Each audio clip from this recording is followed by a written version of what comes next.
Men, and I use the term loosely. Hey, the shop has been a busy place lately. That motor there, done, waiting for the owner to come up with some money so he can pay me and get it out of here. This motor over here, almost done. Need a bearing for the starter Bendix drive, and it'll be done and the owner can come pay me and get it out of here. And then there's this motor here.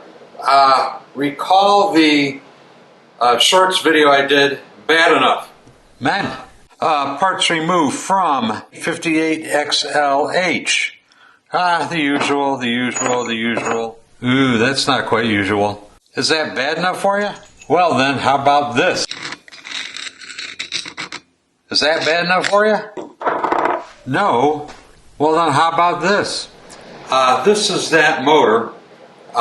It disappeared for a while because there were some areas that I did not want to try to repair myself. I didn't feel I was up to it, so I sent it out and I had somebody else do some work on it.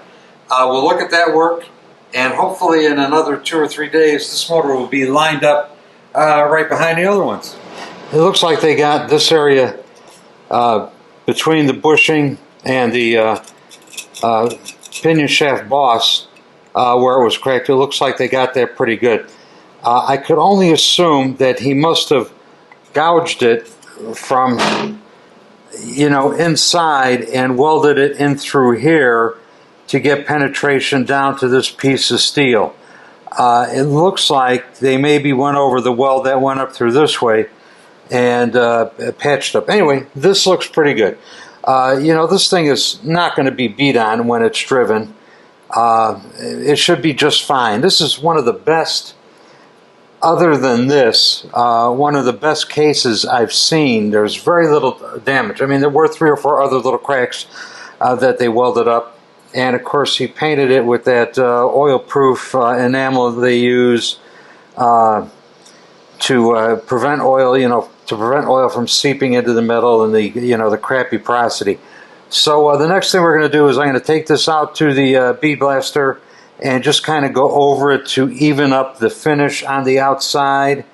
And then we're going to start putting bearings and stuff in here and checking alignment of a few things.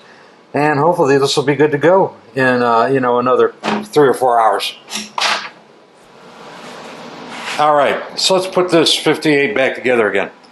The cases delivered yesterday from Advanced Cycle Machining in Superior, Wisconsin. Did repairs to the number 2 cam bushing and the ensuing crack. And they fixed a couple other little cracked areas. There's a cracked area over here they fixed.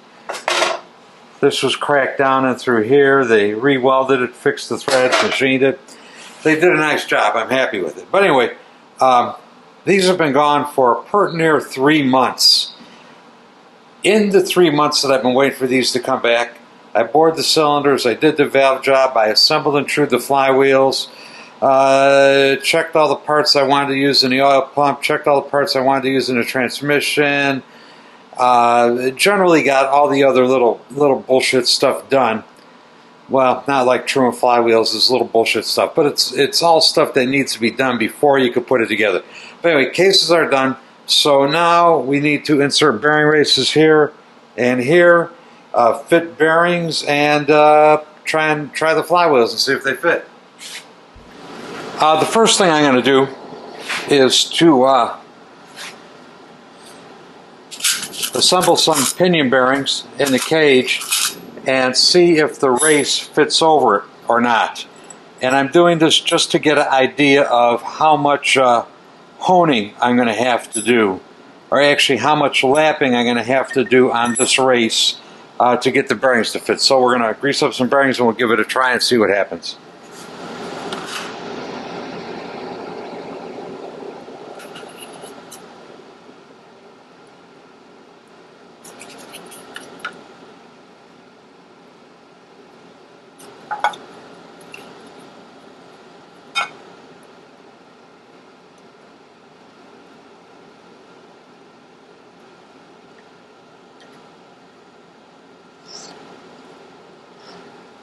Okay, they're on there. I got to go find the washer and the retainer. Okay, it's done all the way around. So let's see how much lapping I'm going to have to do on this thing. Ooh, it fits.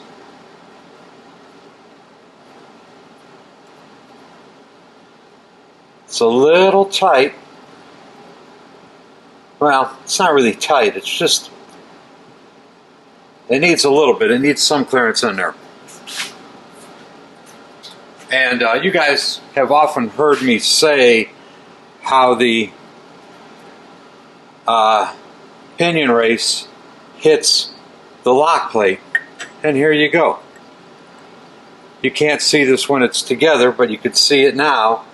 The pinion race clearly could rub on the crank pin nut lock plate, depending on how much, well, depending on where the flywheel is positioned inside the crankcase. If it's a little bit to the left, it'll be fine. If it's a little bit to the right, it won't be. This one might need to have a little bit taken out of the lock plate, but we'll do that later. And there's a close-up view of the overlap there. Okay, I got a new bearing race for the pinion side. This race has never been installed in this crankcase, so I've got no idea whether or not it's the right size. It could be too big, it could be too small. So we're going to measure the race, we're going to measure the crankcase, and I'm going to want the race to be about 2/1007 inch bigger than the hole that it goes in. So let's measure this up. Okay, I come up with 1.752. Let's measure the crankcase and see what it makes out to.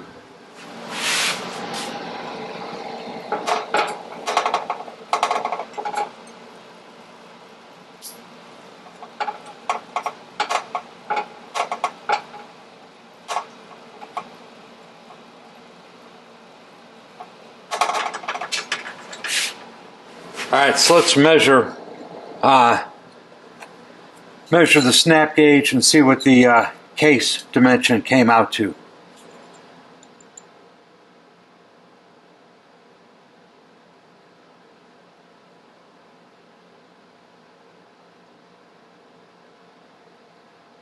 Okay, the case dimension is per near exactly 1.750.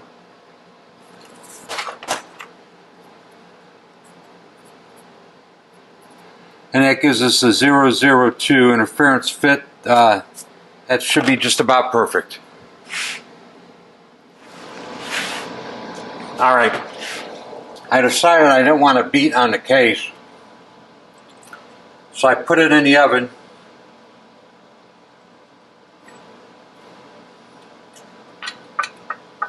And I chilled out the bearing race.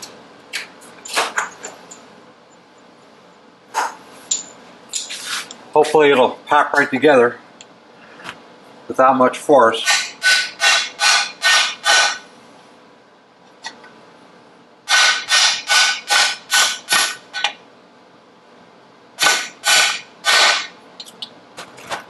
It started a little crooked, but it's okay now.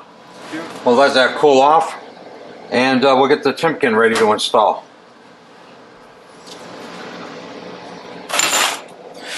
Now we're going to do the same thing with the Timken.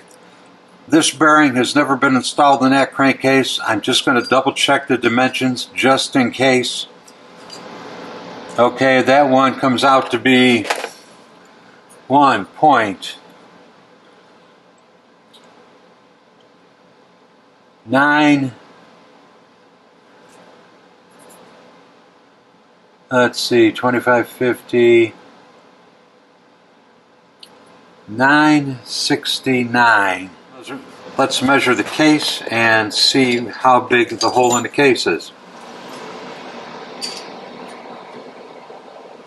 Alright, so let's see how big the hole in the case is.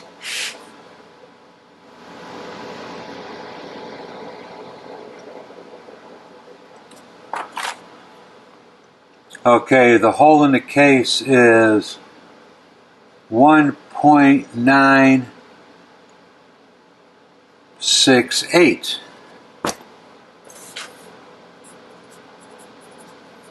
So just a thousandth of an inch smaller. So this is not a particularly tight-fitting Timken bearing, but it'll work.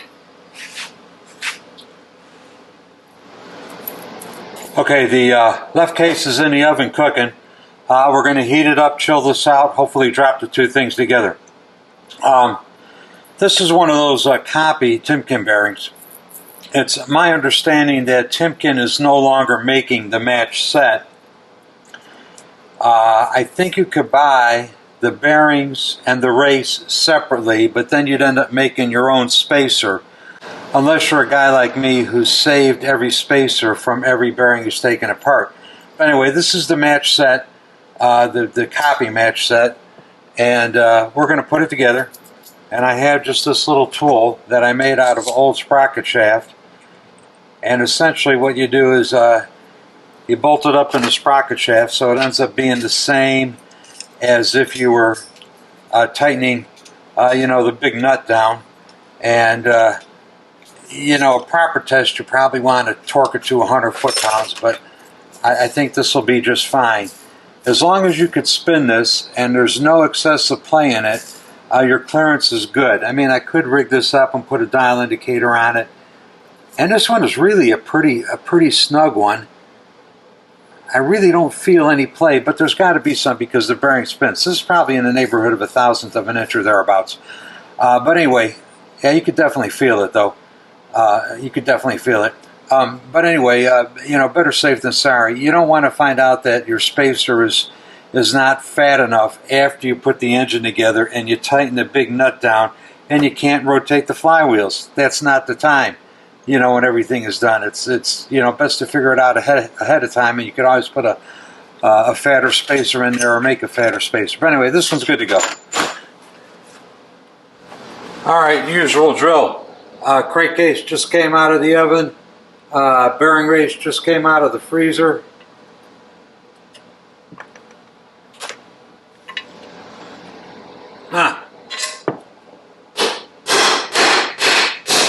There we go. Boy, that ended up being pretty tight. The measurements seem to have indicated that should have been a lot looser than that, but hey, it's in. I didn't have it in quite exactly straight, was part of the problem.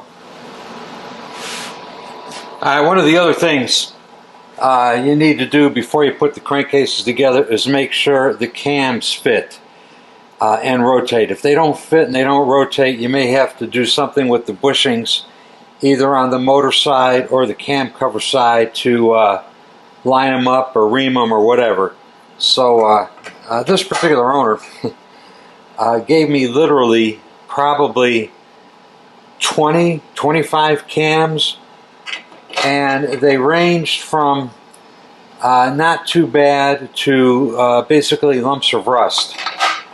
So I picked the 4 best ones, and we're going to put them in here and see if they work.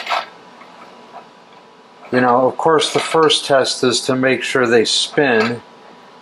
You really can't tell much by this because they're not lined up, so they might not spin correctly without the cam cover on. Let's pop the cam cover on.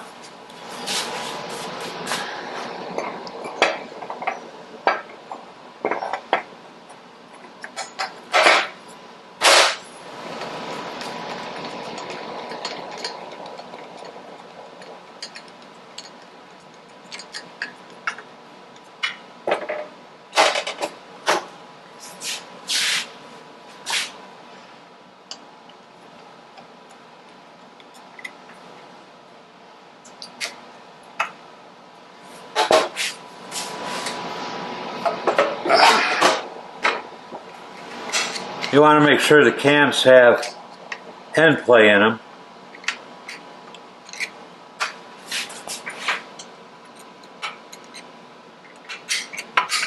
And they do. Now, of course, the problem is, how do you turn them?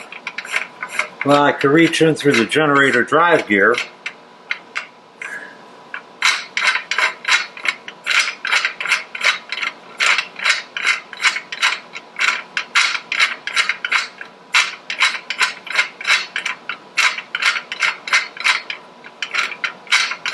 there's one spot where they bind a little, and I suspect there's something in the teeth. I really didn't clean them up before I stuck them in there.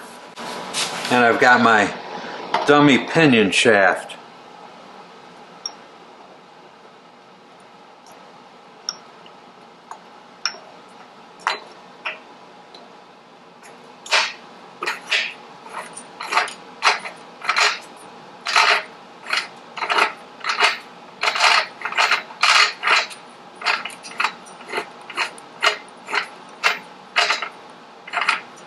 Yeah, that's actually not too bad. If you asked me what I thought the chances were that the cams would rotate without any kind of major problems, I would have told you no way. But this is good. I think if I get them out of there, clean them up real good, polish up the teeth a little bit, I think we're going to be good. Yeah, it's been a long day out here. Things went pretty well, all things considered. Satisfied, very satisfied with the repair job. It looks like everything is going to fit nicely. The last thing I think I got to do before these crankcases are ready to be assembled is to line lap about 1/1000th of an inch out of this right side pinion bearing race. It was just a little snugger than I like it to be. But yeah, cams fit good, cam cover fits good. Flywheels are done already. Timken bearing race is in. The pinion bearing race is in. We're going to call it a day. So I am out of here. Hey, help yourself to a sticker and a coffee cup. Links down below. Join me on Patreon. And look at my Amazon affiliates list of stuff down below too. And if you need any of that stuff, go ahead and buy it. These are products I use, products I endorse. Products I find helpful. You know, they might do you some good building a bike. Anyway, take it easy. We'll see you next time. Bye.